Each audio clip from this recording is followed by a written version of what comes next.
Olá, bem-vindos ao meu canal no YouTube. Eu sou o professor Leonardo Saraiva, comentando a Constituição Federal de 1988, nossa Constituição Cidadã.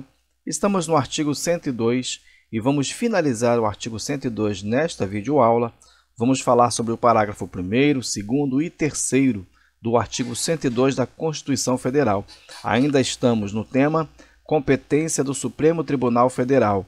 E o parágrafo 1º do artigo 102 diz o seguinte: a arguição de descumprimento de preceito fundamental decorrente desta Constituição será apreciada pelo Supremo Tribunal Federal na forma da lei. O parágrafo 2º, as decisões definidas de mérito proferidas pelo Supremo Tribunal Federal nas ações diretas de inconstitucionalidade e nas ações declaratórias de constitucionalidade produzirão eficácia contra todos e efeito vinculante relativamente aos demais órgãos do Poder Judiciário e à administração pública direta e indireta nas esferas federal, estadual e municipal.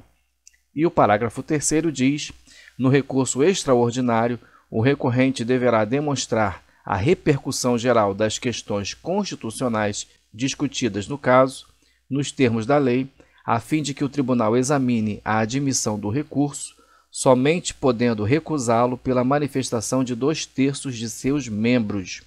Muito bem, antes de iniciarmos, é importante lembrar que a competência do STF ela se divide em originária e recursal. A originária, artigo 102, inciso 1º, nós estudamos. A recursal, ela se divide em ordinária e extraordinária, nos incisos 2º e 3º. Aqui no parágrafo 1º, nós mencionamos lá na aula do artigo 102, inciso 1º, a linha A, e nós falamos que a arguição de descumprimento de preceito fundamental, conhecida como a DPF, ela está inserida na competência originária do STF. E para concurso, basta você lembrar disso, tá? Em relação ao parágrafo 1º. Inclusive, mencionamos naquela aula algumas particularidades referentes a ADI, ADC e a DPF, que são muito cobradas e muito importantes. Lembrando que nós estamos falando do controle concentrado de constitucionalidade.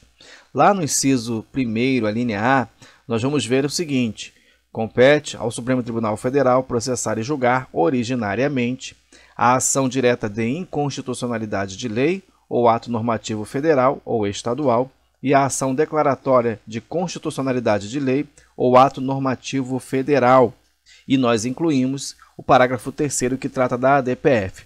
Para resumir, ficou desse jeito: ADI, ADC e ADPF. Na ADI, nós temos lei ou ato normativo federal, estadual e também os do Distrito Federal, que, dada a sua natureza mista, ora atua como Estado, ora atua como município.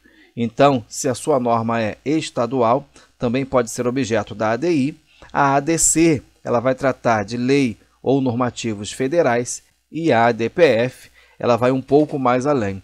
Ela vai abarcar lei ou normativos federais, estaduais e municipais. E eu trouxe um julgado bem elucidativo sobre o objeto da ADPF, que vai dizer o seguinte: arguição de descumprimento de preceito fundamental, distinção da ação direta de inconstitucionalidade e da ação declaratória de constitucionalidade. O objeto da arguição de descumprimento de preceito fundamental há de ser ato do poder público, federal, estadual, distrital ou municipal. Vamos grifar? Normativo ou não, sendo também cabível a medida judicial quando for relevante o fundamento da controvérsia sobre lei ou ato normativo federal, estadual ou municipal, incluídos os anteriores à Constituição. Importante destacar isso no seu material, tá? É uma ADPF, cujo relator foi o ministro Neyri da Silva, do ano 2000, mas que traz um conceito bem interessante para nós. Então, resumidamente, falou de ADPF, falou de competência originária do STF. Basicamente, é o que você vai ser cobrado no concurso. Lembrando que a Constituição exerce a sua força normativa e nós estamos tratando do controle de constitucionalidade, que nada mais é que verificar a compatibilidade das normas com a Constituição. Em nossas aulas mencionamos que o nosso controle de constitucionalidade ele é jurisdicional misto, ou seja, ele abarca o difuso e o concentrado. Quando falamos de ADI, ADC, ADPF, estamos falando do sistema concentrado, e o sistema concentrado ele está na competência originária do referido órgão, que é o STF, e você vai ver que no controle concentrado do STF, nós vamos ter a ADI, a ADC, a ADPF, a súmula vinculante, e há uma característica importante. Eu estou aproveitando o quadro da outra aula, tá?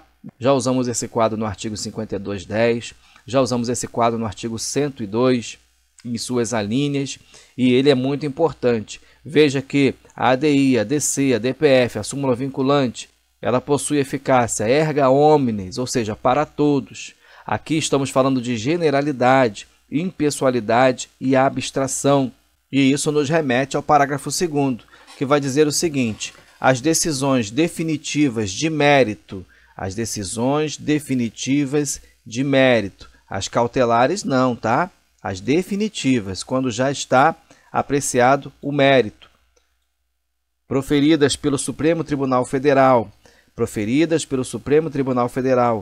o STF, nas ações diretas de inconstitucionalidade e nas ações declaratórias de constitucionalidade, nas ADIs e nas ADCs, aqui você vai fazer um adendo, você vai incluir a ADPF, tá? Vai incluir a ADPF. Eu vou até escrever para ficar mais fácil. Vai incluir a ADPF, ok? Produzirão eficácia contra todos e efeito vinculante. Eficácia contra todos é a eficácia erga omnes que nós mencionamos. E efeito vinculante, ou seja, relativamente aos demais órgãos do Poder Judiciário e à administração pública direta e indireta nas esferas federal, estadual e municipal. Ou seja, a partir do momento que o STF decide o mérito das ADIs, das ADCs, da ADPF, ou edita uma súmula vinculante, a súmula vinculante vamos tratar no artigo 103A, automaticamente ele está dizendo, ele está sanando, ele está dando a última palavra em termos constitucionais. Se é inconstitucional, se é constitucional, qual é a interpretação? Então, todos estão vinculados. Isso obriga, é claro, os órgãos do Poder Judiciário, a administração pública direta e também a indireta, em todas as esferas, a cumprir, a seguir a decisão do STF. Afinal de contas, ele é o guardião da Constituição, é ele quem diz a última palavra. Então, uma vez decidido, vincula os demais órgãos. Você vai notar que não há o poder legislativo no texto. Nós vamos mencionar o porquê com mais detalhes na aula do artigo 103A, para que o vídeo não fique muito extenso. Como é uma sequência e você está acompanhando, você não vai perder o assunto. Muito bem, no parágrafo 3º vai dizer o seguinte: no recurso extraordinário, o recorrente deverá demonstrar a repercussão geral das questões constitucionais discutidas no caso, nos termos da lei, a fim de que o tribunal examine a admissão do recurso, somente podendo recusá-lo pela manifestação de 2/3 de seus membros. É interessante lembrar que o recurso extraordinário é a competência recursal extraordinária do STF. Nós estudamos na aula do artigo 102, inciso 3º, e você deve combinar com o parágrafo 3º que estamos estudando agora. E o que você deve destacar aqui para a sua prova, para o seu concurso? Que o recurso extraordinário ele tem como um pré-requisito a demonstração da repercussão geral das questões constitucionais discutidas no caso.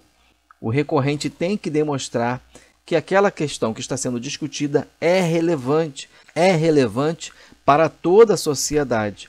E veja que esse é um requisito para a admissão do recurso. E grife no seu material que somente podendo recusá-lo pela manifestação de 2/3 de seus membros. E veja o seguinte: se 2/3 dos membros do STF disser que não há repercussão geral, a eficácia também é erga omnes e vai impedir a admissão de novos recursos referente ao tema, tá? Importante.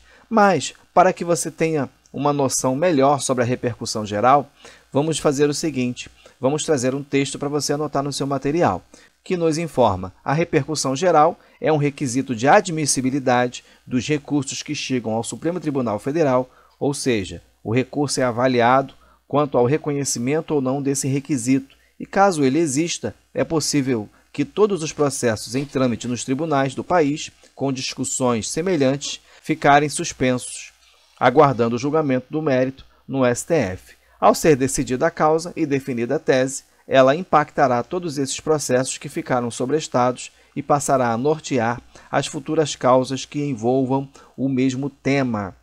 E é exatamente isso que acontece. É possível notar que diversas causas estão pendentes de julgamento, estão sobrestados, estão suspensos diversos processos, aguardando o julgamento do STF, pois a sua decisão vai impactar diversos processos, diversas áreas da sociedade. A repercussão geral é um instrumento processual inserido na Constituição Federal de 88 por meio da Emenda Constitucional 45, conhecida como a Reforma do Judiciário. O objeto desta ferramenta é possibilitar que o Supremo Tribunal Federal selecione os recursos extraordinários que irá analisar, de acordo com critérios de relevância jurídica, política, social ou econômica. O uso desse filtro recursal resulta numa diminuição do número de processos encaminhados à Suprema Corte. Uma vez constatada a existência de repercussão geral, o STF analisa o mérito da questão e a decisão proveniente dessa análise será aplicada posteriormente pelas instâncias inferiores em casos idênticos. A preliminar de repercussão geral é analisada pelo plenário do STF através de um sistema informatizado com votação eletrônica, ou seja, sem a necessidade de reunião física dos membros do tribunal. Para recusar a análise de um RE, são necessários pelo menos 8 votos, como nós mencionamos. Caso contrário, o tema deverá ser julgado pela Corte. Após o relator do recurso lançar no sistema sua manifestação sobre a relevância do tema, os demais ministros têm 20 dias para votar. As abstenções nessa votação são consideradas como favoráveis à ocorrência de repercussão geral na matéria. Professor, de onde veio isso? A fonte, o próprio STF, no seu glossário jurídico. Na próxima aula vamos falar do artigo 103, continuaremos a tratar da competência do Supremo Tribunal Federal. Chegamos ao fim. Se você gostou, curta, compartilhe, se inscreva no canal e Deus abençoe você.